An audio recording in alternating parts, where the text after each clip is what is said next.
नवरात्रि के दूसरे दिन की विस्तृत कथा माँ ब्रह्मचारिणी। नवरात्रि का दूसरा दिन माँ ब्रह्मचारिणी को समर्पित है। ब्रह्म का अर्थ है तपस्या और चारिणी का अर्थ है आचरण करने वाली। इस तरह ब्रह्मचारिणी का अर्थ हुआ तपस्या का आचरण करने वाली। ये देवी हमें जीवन में त्याग, तपस्या, संयम और वैराग्य के महत्व को सिखाती हैं। इनका स्वरूप बहुत ही शांत और सौम्य है। वे श्वेत वस्त्र धारण किए हुए हैं। उनके दाहिने हाथ में जपमाला और बाएं हाथ में कमंडल है। माँ ब्रह्मचारिणी की कहानी देवी पार्वती के जीवन से जुड़ी है। जब देवी सती ने अपने पति भगवान शिव के अपमान से दुखी होकर यज्ञ की अग्नि में स्वयं को भस्म कर लिया, तो उन्होंने अगले जन्म में पर्वतराज हिमालय के घर पार्वती के रूप में जन्म लिया। बचपन से ही उनका मन भगवान शिव को अपने पति के रूप में पाने के लिए लालायित था। उनकी माता मैना देवी और पिता हिमालय ने उनका विवाह भगवान विष्णु से तय करने का प्रयास किया, लेकिन पार्वती का मन तो सिर्फ भगवान शिव में रमा हुआ था। जब पार्वती बड़ी हुई तो उन्होंने अपने मन की बात अपनी माता पिता को बताई। तब उनके माता पिता ने उन्हें भगवान शिव को प्रसन्न करने के लिए कठोर तपस्या करने की अनुमति दी। पार्वती ने हिमालय पर्वत की चोटियों पर जाकर अपनी तपस्या शुरू की। शुरुआत में उन्होंने केवल फल फूल खाकर अपना जीवन बिताया। फिर उन्होंने सूखे बेल पत्रों को खाकर तपस्या जारी रखी।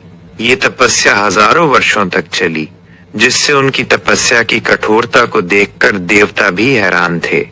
अंत में उन्होंने जल और भोजन दोनों का त्याग कर दिया और बिना कुछ खाए पिए तपस्या करने लगी। इस कारण उन्हें अपर्णा, जो पत्ते भी नहीं खाए, के नाम से भी जाना गया। पार्वती की कठोर तपस्या से सृष्टि में हड़कंप मच गया। उनकी तपस्या की अग्नि इतनी तेज थी कि उसका तेज तीनों लोकों में फैलने लगा।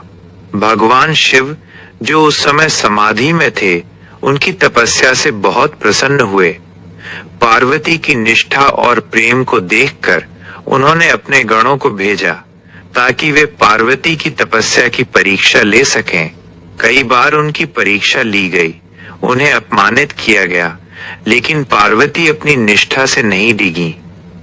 अंत में भगवान शिव स्वयं एक बूढ़े ब्राह्मण का वेश धारण करके पार्वती के पास आए और उनकी तपस्या का कारण पूछा।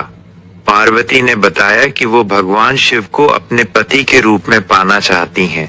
तब ब्राह्मण रूपी शिव ने शिव की निंदा करना शुरू कर दिया। उन्होंने कहा कि शिव तो एक श्मशानवासी हैं। उनके पास न तो धन है और न ही कोई सुख सुविधा, तो भला तुम जैसी राजकुमारी उनसे विवाह क्यों करना चाहती हो? ये सुनकर पार्वती बहुत क्रोधित हुई। उन्होंने कहा कि वे शिव के बारे में ऐसा कुछ नहीं सुनना चाहती और उन्होंने ब्राह्मण को वहां से चले जाने को कहा। पार्वती की अटूट निष्ठा और प्रेम को देखकर भगवान शिव बहुत प्रसन्न हुए और उन्होंने अपने वास्तविक रूप में आकर दर्शन दिए। उन्होंने पार्वती की तपस्या को स्वीकार किया और उन्हें अपनी पत्नी के रूप में अपनाया। माँ ब्रह्मचारिणी की ये कथा हमें सिखाती है कि सच्ची लगन, धैर्य और कठोर परिश्रम से ही जीवन में कोई भी बड़ा लक्ष्य हासिल किया जा सकता है।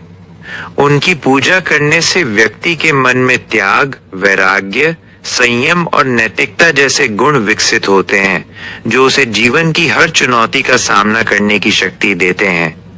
ये देवी हमें बताती हैं कि बाहरी सुख सुविधाओं से ज्यादा आंतरिक शक्ति और आत्मनियंत्रण महत्वपूर्ण है।